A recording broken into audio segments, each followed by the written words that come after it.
साथियों नमस्कार। परम टाइम के ऑनलाइन प्लेटफॉर्म पर आप सभी लोगों का स्वागत है। दोस्तों, आज हम जिस चैप्टर का अध्ययन करेंगे उसका नाम है कैलेंडर। एक बहुत ही महत्वपूर्ण चैप्टर है, आपका लिखा हुआ है कैलेंडर। यहाँ पर कुछ मित्रों की डिमांड थी कि सर कैलेंडर में मुझे बहुत कंफ्यूजन है, तो आप इसको पूरे कंप्लीट जो है कैलेंडर पढ़ा दीजिएगा। तो चाहे जितने भी पार्ट लगेंगे, 1, 2 या 3, जो भी पार्ट लगेंगे, थोड़ा सा बड़ा चैप्टर है, इसके कॉन्सेप्ट थोड़े से अच्छे खासे समझने पड़ेंगे आपको। तो हम इसको समझते हुए बेसिक तरीके से पूरा कैलेंडर पढ़ेंगे। देखिए 10 तारीख से एसएससी जीडी का भी एग्जाम है आपका।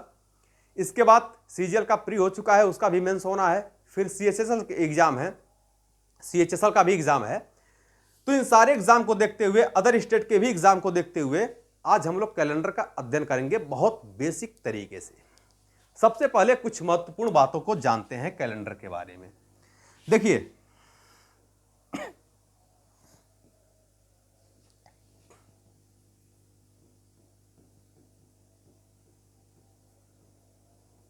कैलेंडर, पहली बात ये जानते हैं कि कैलेंडर के जनक कौन है। तो मित्रों, कैलेंडर के जो जनक हैं, जो कैलेंडर के जनक हैं, वो रोम के पोप ग्रेगरी को माना जाता है।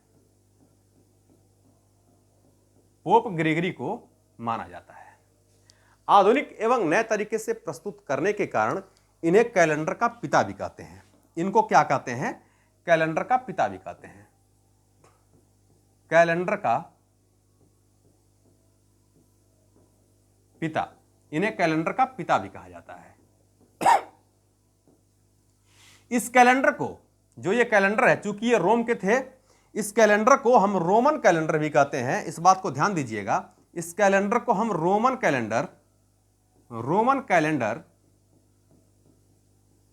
कैलेंडर या ग्रिगोरियन कैलेंडर के भी नाम से जानते हैं। चूंकि इनका नाम था पोप ग्रेगरी, इसके नाम से ग्रिगोरियन कैलेंडर के भी नाम से हम इसे जानते हैं। ग्रिगोरियन कैलेंडर के नाम से भी इसे जाना जाता है। इतनी बातें आपको समझ में आ गई होंगी। इसकी जो शुरुआत हुई थी कैलेंडर की, इसकी शुरुआत आप देख लीजिएगा। इसकी जो शुरुआत हुई थी कैलेंडर की, जो कैलेंडर की शुरुआत हुई थी वो 1 जनवरी सन 1, मैं पूरी बातों को लिख देता हूं, सन 1, और दिन सोमवार, ठीक है, दिख रहा है ना, सोमवार यानी मंडे। आप ये मत जानेंगे कि यहां से संडे से इसकी शुरुआत हुई थी, नहीं, कैलेंडर की शुरुआत 1 जनवरी सन 1 दिन सोमवार से हुई थी। इतनी बात तो क्लियर है। आगे बढ़ते हैं। देखिए, किसी भी कैलेंडर को हम 2 भागों में विभाजित करते हैं। किसी भी कैलेंडर को हम 2 भागों में विभाजित करते हैं। पहली बात, इसका कारण क्या होता है? पृथ्वी की घूर्णन गति है। पहला है आपका लीप वर्ष, और दूसरा है आपका लीप ईयर, इसको बोलते हैं, और दूसरा है आपका साधारण वर्ष, इसको बोलते हैं ऑर्डिनरी ईयर्स, इसको बोलते हैं मित्रों साधारण वर्ष। अब ये जानते हैं कि लीप वर्ष क्या होता है। तो इस बात को ध्यान दीजिए कि जिस वर्ष में 4 से भाग चला जाता है, उसे लीप वर्ष कहते हैं। इसमें फरवरी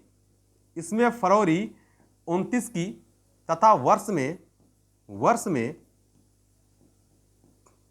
366 दिन होते हैं।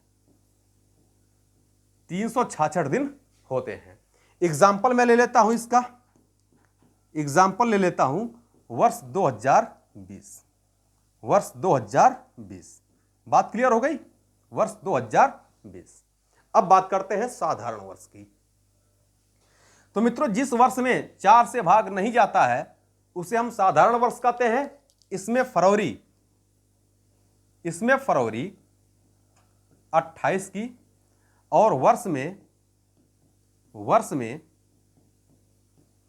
365 दिन होते हैं। दोनों बातों को ध्यान दीजिएगा। लीप वर्ष में टोटल नंबर ऑफ डेज कितने होंगे? 366। और यहां पर साधारण वर्ष में टोटल नंबर ऑफ डेज कितने होंगे? 365। इसका एक एग्जांपल ले लेते हैं। जैसे हमने ले लिया वर्ष 2022 जो कि अभी चल रहा है। बात क्लियर हो गई? तो यहां पर दोनों बातों को आप ध्यान रखेंगे। पहली बात यह ध्यान रखेंगे कि जिसके लास्ट में जो भी संख्या 4 से डिवाइड होगी, जो भी वर्ष 4 से डिवाइड होगा उसे हम लीप वर्ष की संज्ञा देंगे, और जो वर्ष 4 से डिवाइड नहीं होगा उसे हम साधारण वर्ष की संज्ञा देंगे। इसका स्क्रीनशॉट आप लोग ले लिया करिए, ठीक है? मैं हट जाया करता हूं। आगे बढ़ते हैं। अब हम ये जानते हैं मित्रों कि लीप वर्ष की शताब्दी क्या होती है। लीप वर्ष की शताब्दी, अभी हम सारी बातों को यहां पर चर्चा करेंगे। तो जिन शताब्दियों में 400 से भाग चला जाता है उसे लीप वर्ष की शताब्दी कहते हैं। जिन शताब्दियों में 400 से भाग चला जाता है उसे लीप वर्ष की शताब्दी कहते हैं। इसमें फरवरी 29 की होती है और वर्ष में 366 दिन होते हैं। 366 दिन होते हैं। एग्जाम्पल इसका एक ले लेते हैं हम। एग्जाम्पल ले लेते हैं वर्ष 2000। वर्ष 2000। बात क्लियर हो गई? अब हम बात करते हैं साधारण वर्ष की, यानी साधारण वर्ष की शताब्दी की। अब हम बात करते हैं कि साधारण वर्ष की शताब्दी क्या होती है। साधारण वर्ष की शताब्दी, शताब्दी यानी सेंचुरी, शताब्दी। तो इन बातों को ध्यान रखेंगे कि जिस शताब्दियों में 400 से भाग नहीं जाता है उसे साधारण वर्ष की शताब्दी कहते हैं। इसमें फरवरी 28 की तथा वर्ष में 365 दिन होते हैं। 365 डेज होते हैं। जैसे हम एग्जाम्पल ले लेते हैं इसका। एग्जाम्पल के तौर पर वर्ष 1900। अब इन दोनों में साथियों, इन दोनों में अंतर है। इन बातों को बहुत ध्यान से समझेंगे। देखिए यहां पर मैंने वर्ष 2000 लिखा है और यहां पर मैंने वर्ष 1900 लिखा है। यहां पर साधारण वर्ष की शताब्दी कहते किसे हैं? तो यहां पर ध्यान रखेंगे, हमने 400 से भाग क्यों दिया है यहां पर? क्योंकि जिसके लास्ट में 2 जीरो लगे होते हैं। देखिए ध्यान से, अगले पेज पर हम समझ लेते हैं। देखिए शताब्दी वर्ष और वर्ष में अंतर क्या है। यहां पर मैं एक पॉइंट लिख देता हूं वर्ष, और यहां पर मैं लिख रहा हूं शताब्दी वर्ष। शताब्दी वर्ष। बहुत कंफ्यूजन होता है लोगों को इसमें। इन बातों को एकदम क्लियर करते चलते हैं, ठीक है? ओके। जैसे मैंने कहा कि वर्ष 2022, 2020, 2018, 1998, ठीक है, 1791, इन चीजों की गणना हम वर्ष के रूप में करेंगे। लेकिन अगर मित्रों यहीं पर हम बात कर लें कि 2000, वर्ष 2000, 1900, 1800, 1700, 1600, तो प्यारे दोस्तों इनकी गणना हम शताब्दी वर्ष के रूप में करेंगे। अर्थात इन वर्षों में जब भी हमें लीप और साधारण का पता लगाना होगा तो हम इसमें 400 से भाग करेंगे। लेकिन इसमें अगर हमें पता लगाना होगा कि कौन सा वर्ष लीप है और कौन सा साधारण है तो इसमें हम 400 से नहीं बल्कि 4 से भाग करेंगे, क्योंकि इसकी गणना हम किस में कर रहे हैं? वर्ष के रूप में। और इसकी गणना हम किस में कर रहे हैं? शताब्दी वर्ष के रूप में। अब कहेंगे कि ऐसा क्या रूल है, मैं कैसे समझ पाऊंगा कि इसमें हम 400 से भाग लगाएं और इसमें हम 4 से भाग लगाएं? तो प्यारे दोस्तों मैं ये कहता हूं आपसे कि जब भी किसी संख्या के लास्ट में 2 जीरो दिखे आपको वर्ष के रूप में, संख्या नहीं वर्ष कहिए आप, क्योंकि यहां पर कैलेंडर पढ़ रहे हैं हम, जिस संख्या के लास्ट में 2 जीरो दिखे इनको आप वर्ष में नहीं बल्कि शताब्दी वर्ष में गणना करेंगे। अर्थात 4 से नहीं बल्कि 400 से भाग देंगे।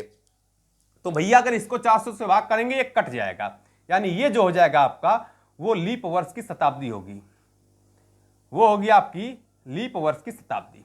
इसकी अगर हम बात करेंगे तो आप कहेंगे ये हो जाएगा आपका ऑर्डिनरी वर्ष, क्योंकि ये 400 से कटेगा नहीं। इसको कहेंगे साधारण वर्ष, 400 से नहीं कटेगा। इसको कहेंगे 400 से नहीं कटेगा, यानी ये क्या हो जाएगा? साधारण वर्ष। इसको कहेंगे ये 400 से कट जाएगा, यानी इसको कहेंगे आप लीप वर्ष। इतनी बातें तो क्लियर हो गई। अब इनमें हम ये लास्ट में 2 जीरो कहीं नहीं दिख रहे हैं भाई, 1 जीरो दिख रहा है लेकिन 2 जीरो होना चाहिए था, 2 जीरो कहीं नहीं दिख रहे हैं, अर्थात इसमें हम 4 से भाग लगाएंगे।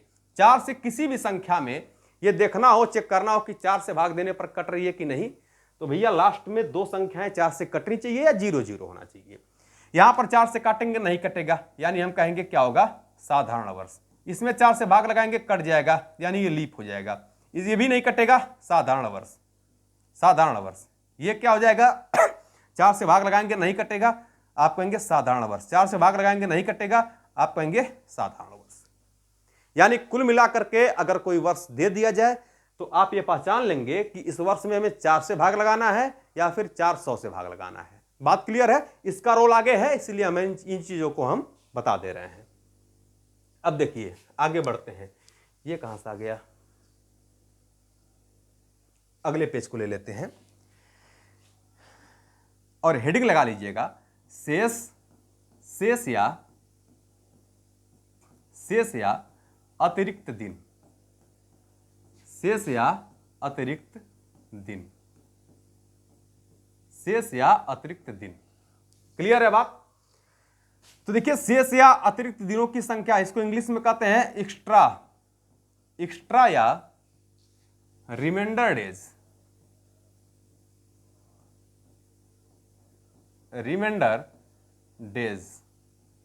ठीक है, शेष या अतिरिक्त दिनों की संख्या ज्ञात करने के लिए दी गई संख्या में, शेष या अतिरिक्त दिनों की संख्या ज्ञात करने के लिए दी गई संख्या में हम 7 से भाग करते हैं। 7 से ही भाग क्यों करते हैं? क्योंकि सप्ताह में 7 ही दिन होते हैं। जैसे मैंने आपसे ये बोल दिया कि भाई 31 दिन में कितने अतिरिक्त दिनों की संख्या होगी, किसी भी 31 दिन वाले महीने में अतिरिक्त दिनों की संख्या कितनी होगी, आप इसमें लगा देंगे 7 से भाग। तो 7 चौका 28 हो जाएगा, शेष कितना बचेगा, 3, यानी रिमाइंडर डेज कितने बच जाएंगे, 3 बच जाएंगे। ठीक है, तो महीनों के हम शेष को जान लेते हैं यहीं पर।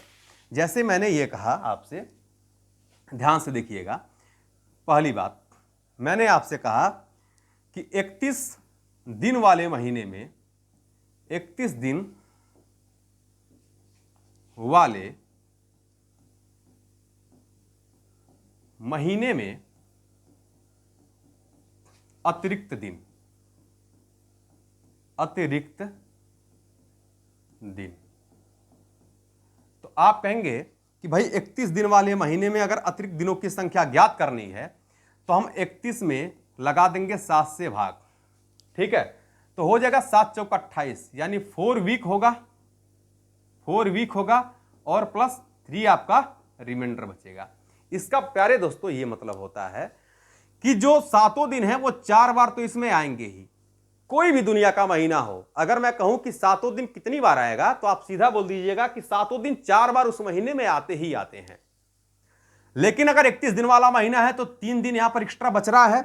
इसका मतलब है 7 दिन 4 बार तो आएंगे ही आएंगे, लेकिन 3 दिन ऐसे भी हैं जो इस सप्ताह में 4 बार नहीं बल्कि 5 बार आएंगे। कितनी बार? 5 टाइम्स आएंगे। बात क्लियर हो गई? इसी प्रकार से हम आगे बढ़ जाते हैं, अगली बातों को ले लेते हैं। जैसे इसी प्रकार निकाल लिया मैंने दूसरी बात कि 30 दिन वाले महीने में, 30 दिन वाले महीने में अतिरिक्त दिनों की संख्या कितनी होगी। तो आप कहेंगे भाई 30 दिन का महीना है, 30 बटे में 7, 7 से भाग हमने लगा दिया। तो 7 चौक हो गया 28, 4 वीक प्लस 2 रिमाइंडर, यानी शेष दिनों की संख्या कितनी, 2 हो गई। यानी हम कह सकते हैं कि भाई 7 दिन 4 बार तो आएंगे ही आएंगे, किंतु 2 दिन ऐसे भी हैं जो केवल 4 ही बार नहीं बल्कि 5 बार आएंगे। अगली बात मैंने कहा कि 29 दिन, 29 दिन, और 29 दिन होता किसमें है, फरवरी में होता है। वो कब? जब फरवरी होती है आपकी लीप, जब फरवरी आपकी लीप होती है। तो 29 दिन वाले महीने में अगर अतिरिक्त दिनों की संख्या आपको ज्ञात करनी है तो हम ये कह सकते हैं बात कि 29 बटा में कितना, 7, यानी 4 वीक आएगा, 4 वीक प्लस 1 रिमाइंडर। यानी कह सकते हैं कि किसी भी 29 दिन वाले महीने में एक दिन ऐसा होता है जो इस महीने में केवल 4 बार ही नहीं बल्कि 5 बार आता है। It is clear? चौथी बात जान लेते हैं। 28 दिन किसमें होता है? फरवरी में। कब होता है? जब फरवरी आपकी ऑर्डिनरी होती है। इसमें अतिरिक्त दिनों की संख्या हमें ज्ञात करनी है, तो मैं कह सकता हूं कि 28/7, तो 4 वीक होगा प्लस 0 रिमाइंडर हो जाएगा। अर्थात हम ये बात बोल सकते हैं कि किसी भी 28 दिन वाले महीने में, किसी भी 28 दिन का फरवरी का ही होगा, इसमें 7 दिन केवल 4 ही बार आएंगे। कोई ऐसा दिन नहीं होगा जिसमें कि वो 5 बार आएगा। स्क्रीनशॉट ले लीजिए, फिर आगे बढ़ें।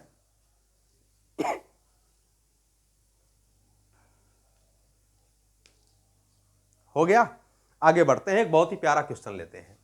जैसे मैं दोस्तों, ये मैंने कहा आपसे, एक बहुत ही प्यारा क्वेश्चन मैं लेता हूं।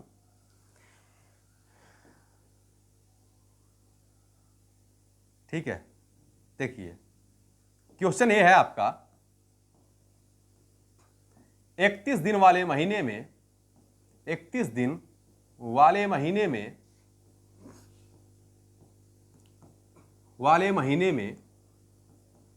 कितने दिन ऐसे हैं, कितने दिन ऐसे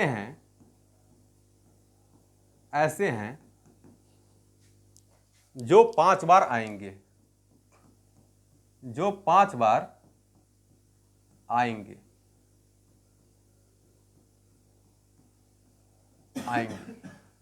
ठीक है, 31 दिन वाले महीने में कितने दिन ऐसे हैं जो इस महीने में 5 बार आएंगे। मेरी बात ध्यान से समझिएगा, एक बहुत छोटी सी बात है और बहुत थोड़ा सा तेजी से हम समझेंगे भी चीजों को। मैं यहां पर लिख दे रहा हूं आपका, यहां पर लिख दे रहा हूं मैं मंडे, ट्यूसडे, वेडनेसडे। मंडे क्यों लिखा हूं? क्योंकि मंडे से ही किसी भी कैलेंडर की शुरुआत होती है। Monday, Tuesday, Wednesday, Thursday, Friday, Saturday और संडे। क्लियर है बात? तो मान लेता हूं कि मैं किसी महीने की पहली तारीख को मंडे है, किसी महीने की पहली तारीख को मंडे है, दूसरी तारीख को क्या हो जाएगा? ट्यूसडे। इसको बोलते हैं सोमवार। मैं यहां पर, ठीक है कोई बात नहीं, समझ लीजिएगा। सोमवार, मंगलवार हो गया, बुधवार, बृहस्पतिवार, फिर शुक्रवार, शनिवार और रविवार। बात क्लियर हो गई? अब यहां पर 7 दिन के बाद जहां तक संख्या 7 से डिवाइड होती है, मेरी बात ध्यान समझिएगा, अगर 31 दिन वाला महीना है और 31 दिन वाले महीने की पहली तारीख को अगर सोमवार है, तो इसका मतलब है कि 7वीं तारीख को कौन सा दिन? संडे होगा। और जहां तक संख्या 7 से डिवाइड होगी, उसका अगला दिन मतलब 8वां दिन जैसे ही आएगा, महीने की पहली तारीख को जो दिन रहा होगा वो 8वां दिन होगा। ठीक, फिर 9, 10, 11, 12, 13, 14। संख्या यहां पर 7 से डिवाइड है। जहां तक संख्या 7 से डिवाइड होगी वहां तक तो बात ठीक है, लेकिन उसका अगला दिन जैसे ही आएगा, यानी 15वीं तारीख कुल मिलाकर के जैसे ही आएगी, पहली तारीख को जो दिन रहा होगा उस महीने में वो 15वीं तारीख को होगा। इन बातों को समझ रहे हैं? फिर 16, 17, 18, 19, 20, 21। क्लियर है? 7 से यहां डिवाइड है, यानी जैसे ही इस महीने की 22 तारीख आएगी, महीने की पहली तारीख को जो दिन रहा है वो 22 तारीख को होगा। फिर 23, 24, 25, 26, 27, 28। क्लियर है बात? अब यहां पर 28 7 से डिविजिबल है, 7 से कट रही है संख्या। जैसे ही इस महीने की 29वीं तारीख आएगी, 29वीं तारीख आएगी, ये क्या हो गया भाई? कोई मच्छर बैठ गया क्या? हट जा भाई, तू हट जा, मैं जान नहीं लेना चाहता तेरी।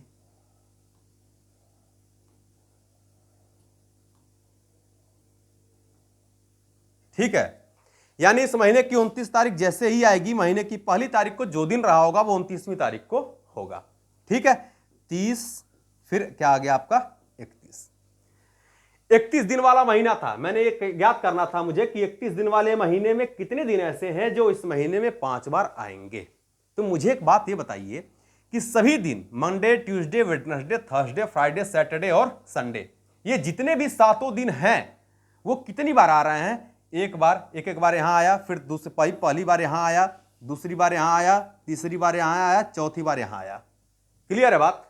लेकिन 3 दिन ऐसे भी आपको दिख रहे होंगे, 3 दिन मेरे प्यारे दोस्तों ऐसे भी दिख रहे होंगे, जैसे 29 हुआ, 30 हुआ और 31 हुआ। ये 3 दिन ऐसे भी दिख रहे होंगे जो केवल 4 बार नहीं 5 बार आए हैं। 1 2 3 4 5, 1 2 3 4 5, 1 2 3 4 5, यानी 29 तारीख, 30 तारीख और 31 तारीख वाले दिन जो होते हैं वो महीने में 5 बार आएंगे। दूसरी बात, यहां पर एक और बात समझ लीजिएगा, क्योंकि इसका आगे प्रयोग है, बार बार चीजों को हम बताएंगे नहीं। प्रयोग यह है कि पहली तारीख का और 29 तारीख का दिन हमेशा इक्वल होता है। पहली तारीख और 29 तारीख का दिन हमेशा इक्वल होता है। ऐसा क्यों होता है? क्योंकि 28 तक संख्या 7 से पूरी तरह से कट जाती है। जैसे ही 29वीं तारीख आती है, महीने की पहली तारीख को जो दिन होगा वो 29वीं तारीख को हो जाएगा। स्पष्ट है बातें? आगे बढ़ें, चलिए आगे बढ़ते हैं। अब एक क्वेश्चन आप लोग कर लीजिएगा। क्वेश्चन ये है आपका, यदि किसी महीने की, यदि ऐसे कर लीजिए, यदि 30 दिन वाले महीने की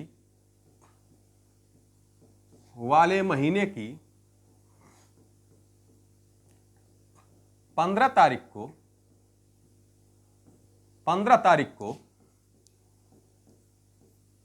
सोमवार बोले तो मंडे हो,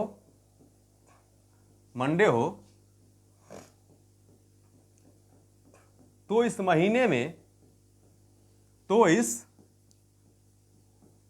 महीने में शुक्रवार कितनी बार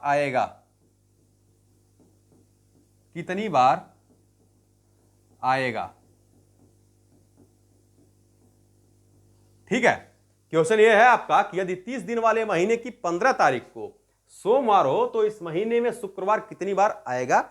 ये आपको मैंने होमवर्क के रूप में दे दिया है। करिएगा, कमेंट बॉक्स में जरूर लिख करके इसका आंसर बताइएगा। अगली क्लास में मैं इसका आंसर जरूर बता दूंगा। ठीक है, स्क्रीनशॉट ले लीजिए इसका। आगे बढ़ते हैं। अब आप हेडिंग लगा लीजिएगा कि वर्ष में अतिरिक्त दिन।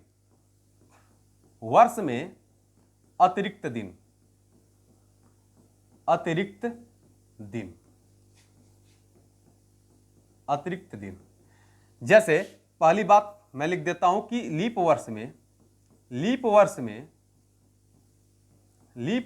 अतिरिक्त दिन।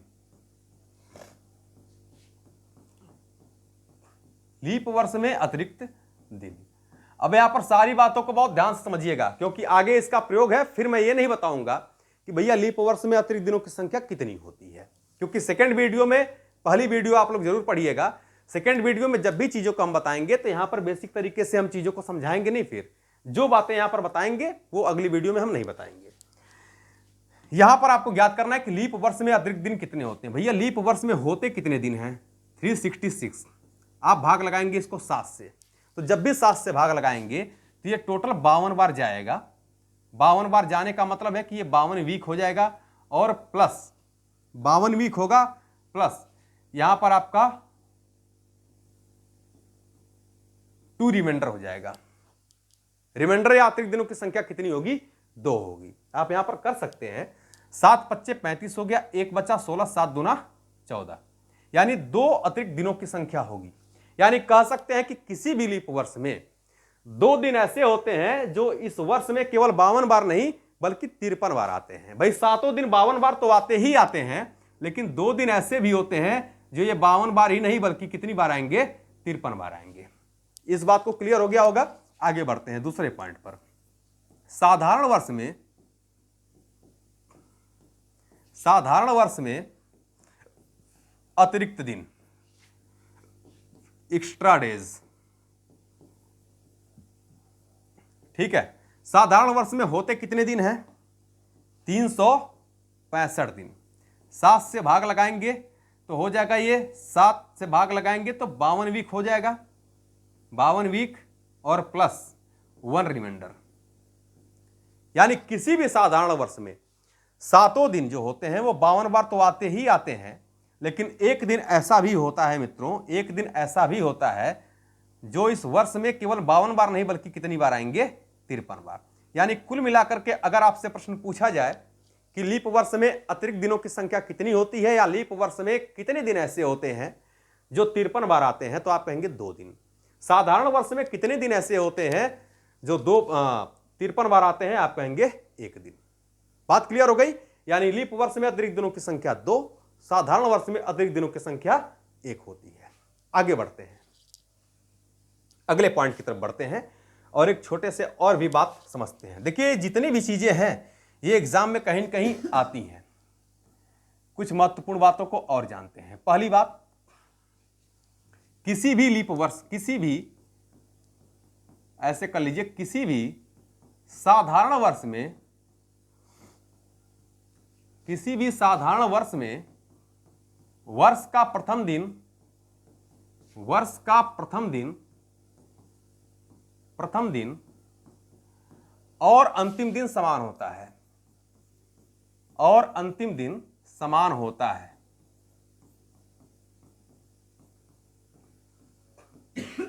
समान होता है। मुझे इतनी बात इसीलिए लिखना पड़ रहा है कि मुझे पता है कि आप लोग नोट्स नहीं बनाते हैं। क्या करते हैं, मोबाइल में आपने देखा, स्क्रीनशॉट ले लिया आपने और फिर कहीं और फॉरवर्ड कर दिया, उसको किसी के व्हाट्सएप पे भेज दिया, कहा भैया इसको लगाकर बताओ, बहुत अच्छी बातें हैं। तो खैर उसका भी भला होता है, अच्छी बात है, लेकिन अपना भी भला आप करते रहिए। किसी भी साधारण वर्ष में वर्ष का प्रथम दिन और अंतिम दिन समान होता है। कैसे भैया, साधारण वर्ष में होते कितने दिन हैं? 365 दिन। हम इसमें 7 से डिवाइड कर देते हैं, तो देखिए 52 बार तो जाएगा ही है, ये 52 बार तो जाएगा ही जाएगा। ठीक है, संख्या ये 52 पूरी तरह से कट रही है, इसको लिखने की कोई आवश्यकता नहीं है, ये 52 बार जा रहा है।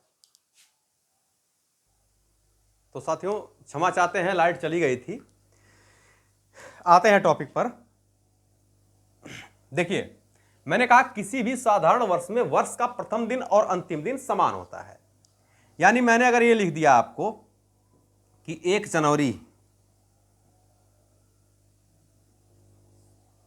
जनवरी 2017 को यदि संडे है,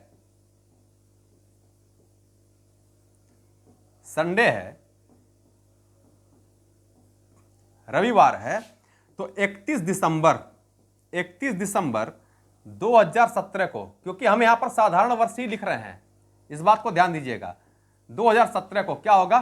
संडे ही होगा। आप कहेंगे संडे ही होगा। क्लियर है बात? मैंने कहा प्यारे दोस्तों कि 1 जनवरी 2017 को अगर संडे है, रविवार है, तो 31 दिसंबर 2017 को संडे ही होगा। ऐसा क्यों होता है, इस बात को जान लीजिए। पुरानी चीजों को अब थोड़ी थोड़ी आप याद करते रहिए। जैसे साधारण वर्ष में मैंने अभी अभी बताया है कि 365 दिन होते हैं। जब 7 से आप भाग करते हैं तो 52 बार जाती है चीजें, एक दिन एक्स्ट्रा है। एक दिन क्या है? एक्स्ट्रा है।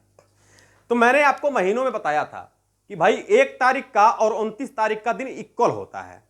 याद करिए आप, 1 तारीख का और 29 तारीख का दिन समान होता है। क्यों? क्योंकि 28 तक चीजें कट जाती हैं और जहां तक चीजें 7 से डिवाइड होती हैं उसकी अगली तारीख, पहली तारीख को जो दिन होगा वो 29वीं तारीख को होगा। यानी 28 तक संख्या कट रही है। जैसे ही यहां पर देख लीजिए, 1 से हम चले थे तो 28 तक संख्या कट रही थी, 28 के बाद यह संख्या 7 से कट रही है। जैसे ही 29वीं तारीख आती थी, पहली तारीख को और 29 तारीख का दिन क्या होगा? इक्वल हो जाएगा। यह सेम कॉन्सेप्ट यहां पर लगेगा। मैंने कहा यहां 7 से भाग देंगे तो 7 बच्चे 35, 1 बचा 15, 7 दूना 14, यानी 364 अगर यह रहता तो यह संख्या पूरी तरह से 7 से कट गई। अब जैसे ही 365वीं तारीख आएगी, यहां पर मैं लिख देता हूं, इसको मिटा दे रहा हूं थोड़ा सा, ठीक है? यहां पर ध्यान से समझिएगा इस बात को कि भाई ये पहली तारीख का दिन है, ये पहली तारीख का दिन है।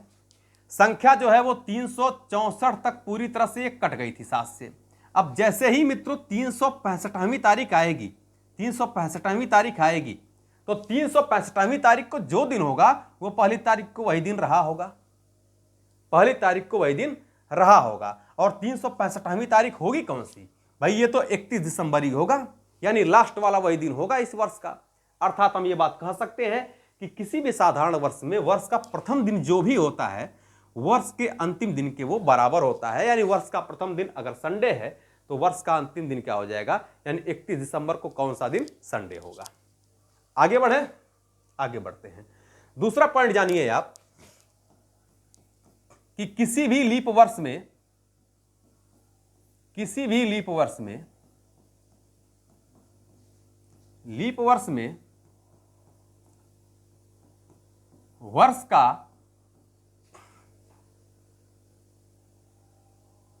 का प्रथम दिन जो होता है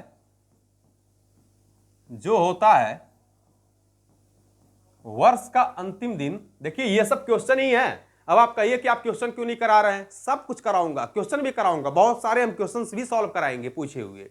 लेकिन ध्यान रखेंगे कि कैलेंडर में क्वेश्चन नहीं, इसके कॉन्सेप्ट समझना आपको बेहद इंपॉर्टेंट है। तो वर्ष का प्रथम दिन जो होता है वर्ष का अंतिम दिन, वर्ष का अंतिम दिन उससे एक दिन ज्यादा होता है, उससे एक दिन ज्यादा होता है। आप लोग अगर लिखते तो मुझे यह बात लिखने की बिल्कुल आवश्यकता नहीं होती। क्लियर है बात? जैसे मैंने अगर एक एग्जाम्पल ले लिया, एग्जाम्पल के तौर पर मैंने कहा कि 1 जनवरी लीप वर्ष लेना है, 1 जनवरी 2020 को मैंने कहा कि अगर आपका सोमवार है यानी मंडे है, बोले तो सोमवार है, तो मित्रों 31 दिसंबर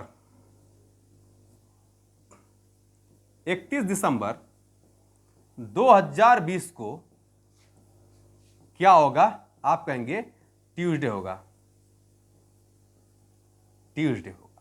यानी कुल मिलाकर के हम बोल सकते हैं कि मंगलवार। क्या हो जाएगा? मंगलवार। कहने का सेंस मेरा यह था कि यदि 1 जनवरी को मंडे है, सोमवार है, तो 31 दिसंबर को क्या होगा? मंगलवार होगा। 31 दिसंबर का दिन पहली तारीख के दिन से एक दिन ज्यादा होगा। मैंने ये बात अभी यहीं पर लिखवा दिया है कि भाई लीप वर्ष में वर्ष का प्रथम दिन जो भी होता है वर्ष का अंतिम दिन उससे एक दिन ज्यादा होता है। इस बात को ध्यान से देखिए। कैसे ज्यादा होता है मैं ये बात बता दे रहा हूं, साबित कर दे रहा हूं। जैसे मेरे प्यारे दोस्तों मैंने ये कहा आपसे कि भाई 366 दिन टोटल होते हैं, 7 से हमने भाग लगाया, शेष या अतिरिक्त दिनों की संख्या कितनी बचेगी? 2। रिमाइंडर कितना बचेगा? 2। संख्या 364 तक पूरी तरह से 7 से कट रही है। जो 2 दिन बचे हुए हैं, ये एक तो हो जाएगा आपका 365वां दिन और दूसरा होगा आपका 366वां दिन। तो मैंने अभी बताया है भाई ये लीप वर्ष है, फरवरी 29 की है, एक दिन बढ़ जाता है। तो मैंने ये बताया है आपको कि भाई ये जो 365वां दिन आपको दिख रहा है वो एक्चुअल में 365वां दिन जो भी है वो एक्चुअल में वर्ष का प्रथम दिन जो है वो 365वां दिन होगा। तो मान लेते हैं कि अगर वर्ष का पहला दिन सोमवार था तो 365वां दिन क्या हो जाएगा? सोमवार होगा। सीधी सी बात है, 365वां दिन क्या होगा? सोमवार होगा। तो अगर 365वां दिन सोमवार हुआ तो 366वां दिन क्या हो जाएगा? मंगलवार। 366वां दिन क्या होगा? मंगलवार हो जाएगा। यानी आपका यही आया था, ठीक है, यही मैंने एक दिन एक्स्ट्रा लिखा था, मंगलवार। पूरी बातें स्पष्ट हो गई। आगे बढ़ते हैं, स्क्रीनशॉट आप लोग ले लिया करिए। अब हेडिंग लगा लीजिए आप, कुछ प्रश्नों को हम करते भी हैं इसी के माध्यम से। हेडिंग आप लगा लीजिए, किसी भी समय का दिन ज्ञात करना। किसी भी समय का दिन ज्ञात करना, दिन ज्ञात करना, ठीक है। किसी भी समय का दिन ज्ञात करना, और किसी भी समय के दिन ज्ञात करने के लिए एक छोटा सा फॉर्मूला याद कर लीजिएगा, x + y + z + r divided by 7। इन बातों को आप रख लीजिएगा। जहां पर हम कह सकते हैं, जहां पर x बराबर होता है दिए गए वर्ष के अंतिम 2 अंक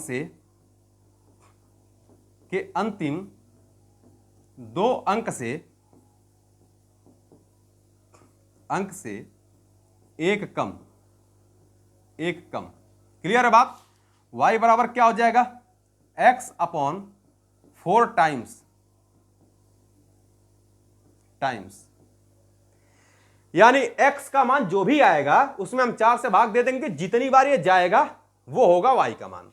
z बराबर, यहां से आप देख सकते हैं कि z बराबर क्या हो जाएगा, आप कहेंगे शताब्दी वर्ष का शेष, शताब्दी वर्ष का शेष। और ये शताब्दी वर्ष का शेष हमने बताया नहीं है क्योंकि कोई यहां पर औचित्य नहीं था बताने का। अभी हम यहां पर बता दे रहे हैं किस शताब्दी का कौन सा शेष होता है।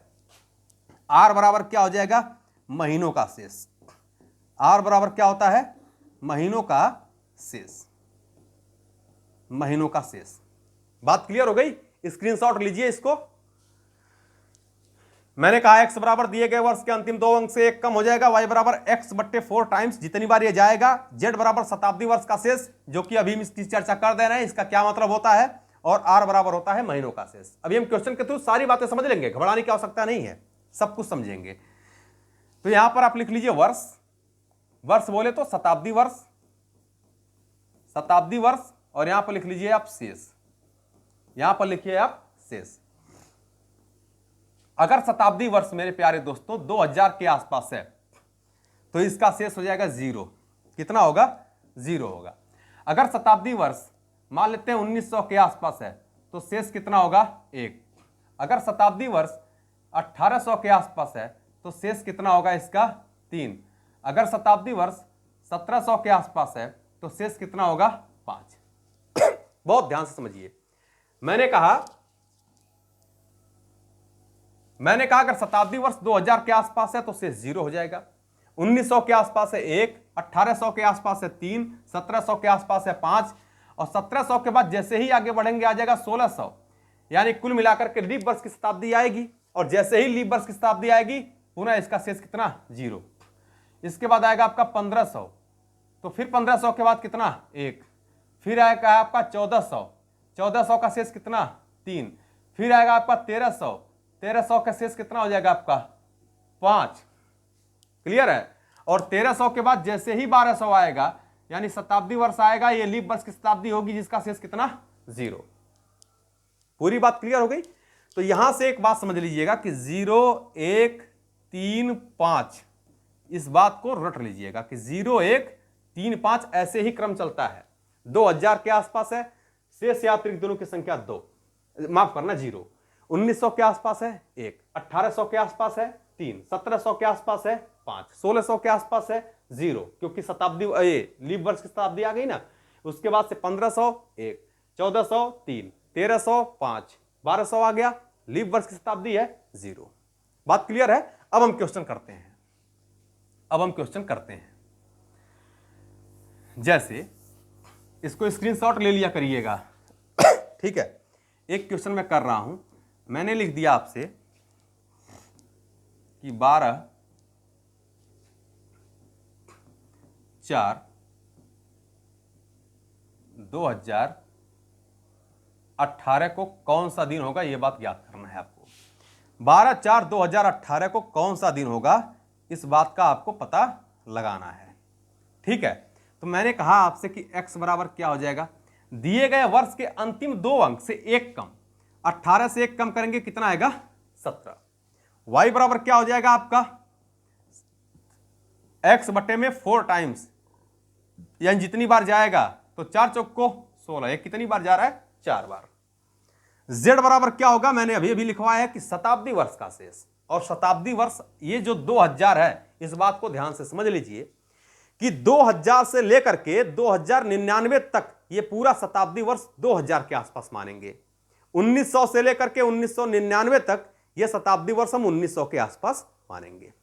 तो प्यारे दोस्तों आप देख सकते हैं कि 2018 है, 2000 और 1900 माफ करना 2000 और 2099 के बीच में है, यानी इसको शताब्दी वर्ष हम 2000 के आसपास मानेंगे। और यदि शताब्दी वर्ष आपका 2000 के आसपास है तो इसका शेष कितना हो जाएगा, अभी अभी मैंने बताया है 0 हो जाएगा। तो रिमाइंडर इसका z का मान कितना, 0। r बराबर क्या हो जाएगा आपका, r बराबर यहां से निकाल सकते हैं महीनों का शेष। कितने महीने हुए हैं, अप्रैल महीने, यानी यहां पर हो गया जनवरी, फरवरी, मार्च, अप्रैल। जनवरी यहां पर देख लीजिए, जनवरी 31 की होती है, शेष या अतिरिक्त दिनों की संख्या होती है 3। फरवरी यहां पर चूंकि ये साधारण वर्ष है, और साधारण वर्ष में फरवरी 28 की होती है, बताया हूं। शेष या अतिरिक्त दिनों की संख्या कितनी? 0, क्योंकि 7 चौक 28, 7 से भाग लगाएंगे 0 हो जाएगा। मार्च में मैंने बताया है 3, और अप्रैल में होते तो 30 दिन है, होते तो 30 दिन है, 7 से भाग लगाएंगे 30 में तो 2 शेष बचना चाहिए। लेकिन ध्यान देना है केवल अप्रैल में 12 ही दिन तो हुए हैं, तो 7 से भाग लगाएंगे, एक बार जाएगा, यानी बचेगा कितना? 5 हो गया। टोटल आप इसको जोड़ लेंगे तो कितना हो जाएगा? 3 3 6 5 11। ये टोटल कितना हुआ? 11। तो मैंने कहा x plus y plus z, यहां पर देख लीजिए, x plus y plus z plus r बट्टे में 7 होना ही करना है आपको। 17 प्लस 4 प्लस यहां पर z का मान 0 है, और प्लस यहां पर r का मान कितना आया? 11।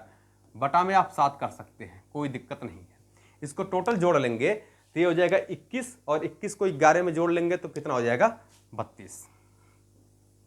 32 बटा में 7, 7 चौक 28, रिमाइंडर कितना बचा? 4। इसको जोड़ लीजिएगा आप लोग, 4 1 5 और 7 5 12, 12 के 2 हो गया, 1 1 2 1 3। 7 से भाग लगाया हमने, कितना आया? 4। ये रिमाइंडर 4 आने का मतलब है कि ध्यान देना है, हमारे महीनों की शुरुआत सोमवार से होती है, मैंने इस बात को लिखवा चुका हूं।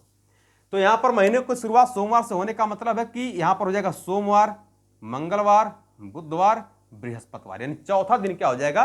बृहस्पतिवार। यानी प्यारे दोस्तों इसका आंसर क्या आएगा? बृहस्पतिवार। बृहस्पतिवार मैं इंग्लिश में भी लिख देता हूं, थर्सडे।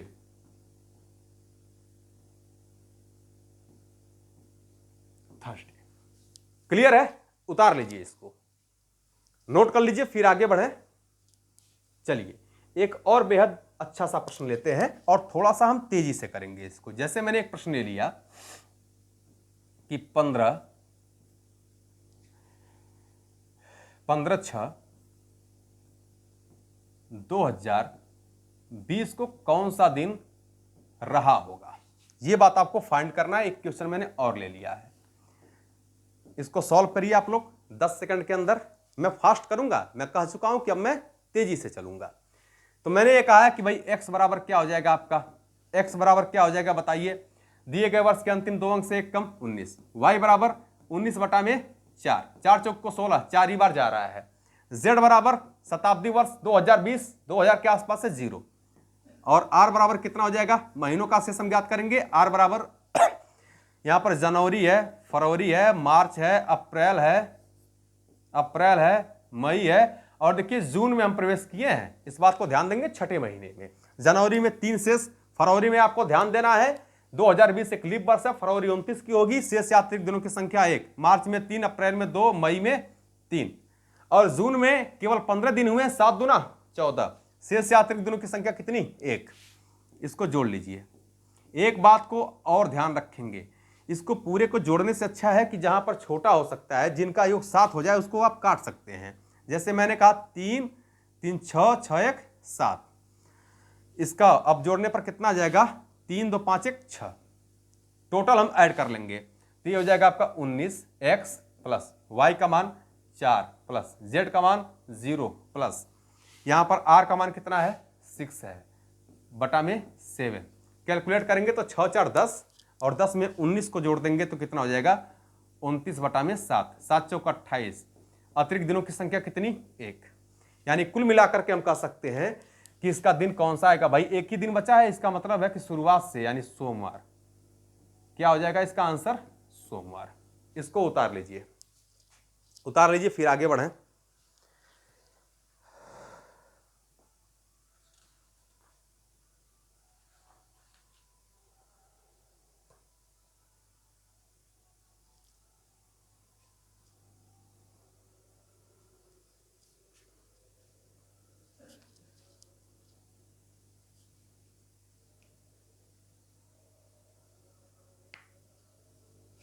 ठीक है, आगे बढ़ते हैं। एक क्वेश्चन में और ले लेता हूं, बहुत ही प्यारा क्वेश्चन है। मैं ले लिया 2 जनवरी 2000 को कौन सा दिन होगा? ज्ञात करिए इसको।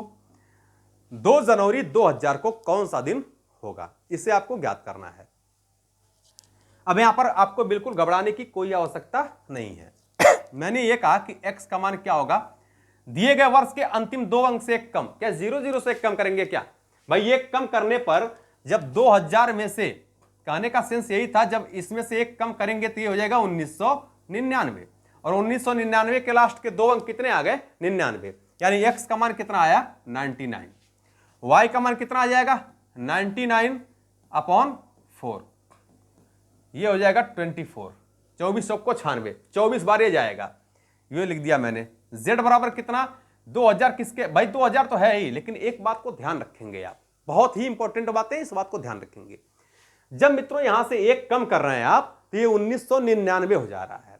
ये 1900 कितना हो रहा है? 99। और 1999 मैंने कहा है कि 1900 से लेकर के 1999 तक ये शताब्दी वर्ष 1900 के आसपास आएगा, और अगर शताब्दी वर्ष 1900 के आसपास आया तो शेष कितना होगा? इस बात को यहां पर मैं चर्चा किया था, एक बार पुनः आप देख लीजिएगा। देखिए कहां गया भाई? अच्छा, वो डिलीट हो गया क्या? चलिए कोई बात नहीं है, मैंने इस बात को चर्चा किया था, संभवतः इसको मिटा दिया था। तो 1900 से 1990 के आसपास, माफ करना, ये 99 के आसपास कोई भी चीज आएगी तो इसका मतलब है शताब्दी वर्ष 1900 के आसपास लेंगे, जिसका शेष कितना हो जाएगा? 1 होगा। तो यहां पर z का मान कितना? 1। r बराबर यहां पर ज्ञात कर सकते हैं, r बराबर 2 ही जनवरी हुआ ही है, यानी जनवरी महीने में केवल 2 दिन हुए हैं, तो r बराबर कितना? 2, आगे तो बढ़ेंगे ही नहीं। अब यहां पर आप ज्ञात कर सकते हैं इसको बहुत आसानी से, टोटल जोड़ लीजिए, 99 प्लस 24 प्लस, यहां पर z का मान 1 है, 1, और प्लस r का मान कितना है? 2, बटा में कितना? 7। या प्यारे दोस्तों ये भी कर सकते हैं आप, देखिए, या तो इसको 7 से भाग लगा दीजिए जोड़ करके, या छोटा करना चाहते हैं तो यहीं पे आप छोटा कर सकते हैं। जैसे 7 से भाग इसको लगाएंगे तो शेष दिनों की संख्या यहां पर ज्ञात करनी है ना, तो इसको पहले ही छोटा कर लीजिए।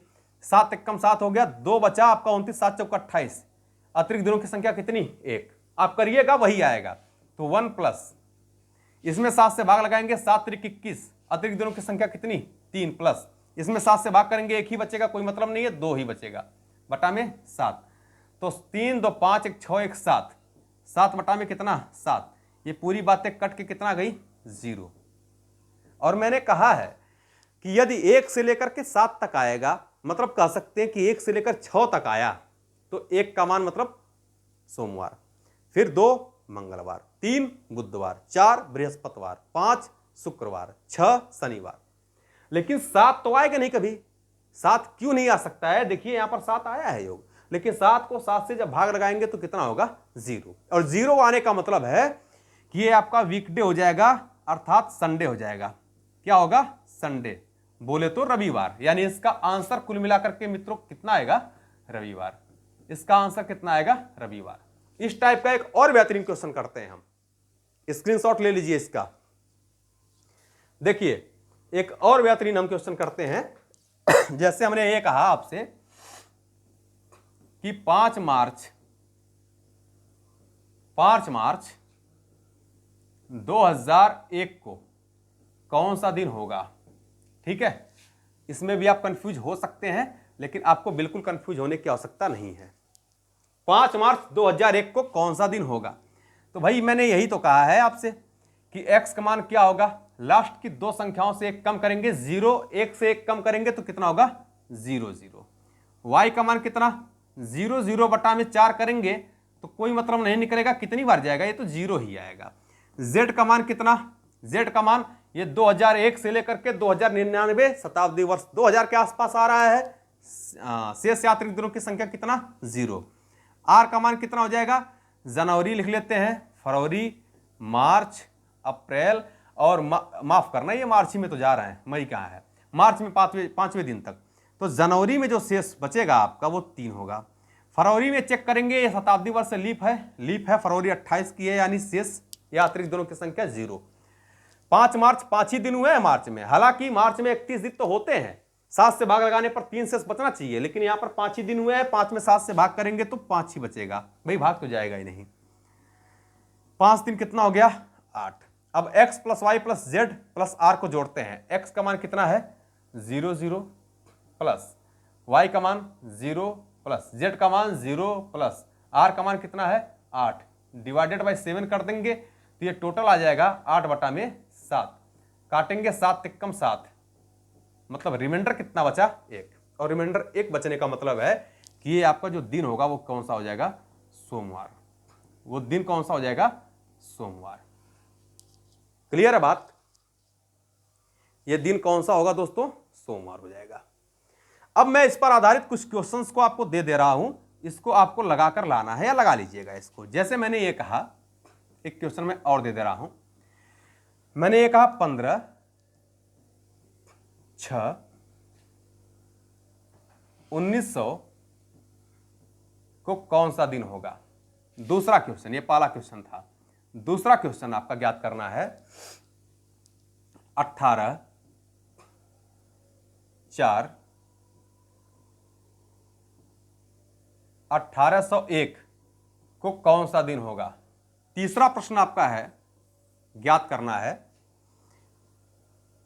26/8/1986 को कौन सा दिन होगा।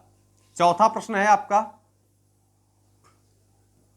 15 अगस्त में ले रहा हूं, अगस्त यानी 8वें महीने को मैं ले रहा हूं। 15 अगस्त 1947 को कौन सा दिन होगा। मोबाइल में मत लिख करके आप लोग चेक कर लीजिएगा। ये 4 प्रश्न आपको मैं आज दे रहा हूं और आज हम चीजों को यहीं पर एंड भी कर रहे हैं। आगे हम जो भी चीजों का अध्ययन करेंगे वो ये जानेंगे कि किसी वर्ष के समान कैलेंडर वाला दूसरा वर्ष ज्ञात करना, किसी महीने के समान कैलेंडर वाला दूसरा महीना ज्ञात करना और डेट निकालने के लिए भी अगली क्लास में हम सीखेंगे। तो दोस्तों आज के लिए इतना ही। वीडियो में बहुत ज्यादा बड़ा भी नहीं बनाता हूं, वजह इसकी ये है कि आप लोग देखने में भी इरिटेट होने लगते हैं, ठीक है ना। तो उतने ही काम की बातें पढ़ते रहेंगे हम, धीरे धीरे चीजों का अध्ययन भी करते रहेंगे। इसका स्क्रीनशॉट आप लोग ले लीजिए, ठीक है। तो दोस्तों अगर आपको मेरी वीडियो पसंद आई हो तो आप चीज़ों को सब्सक्राइब करें, चैनल को लाइक करें, शेयर करते रहें। देखिए शेयर जरूर करिए आप लोग कुछ भी ना करिए। पसंद आती है, कुछ लोगों को पसंद आती है फिर भी लाइक नहीं करते हैं, कोई आवश्यकता नहीं है। लेकिन आप चीज़ों को शेयर किया करिए ताकि सभी लोगों को इसका फ़ायदा मिल सके। जितने भी बच्चे हैं वो बहुत बेसिक चीज़ों से मैं चीज़ों को पढ़ा भी रहा हूँ। आप लोगों की जो डिमांड है, जो कमेंट बॉक्स में चीज़ें आ जाती हैं, उसको देख करके मैं चीज़ों को पढ़ाता हूँ। तो थैंक यू दोस्तों, आज के लिए इतना ही। बाकी हम मिलते हैं अगली क्लास में। धन्यवाद।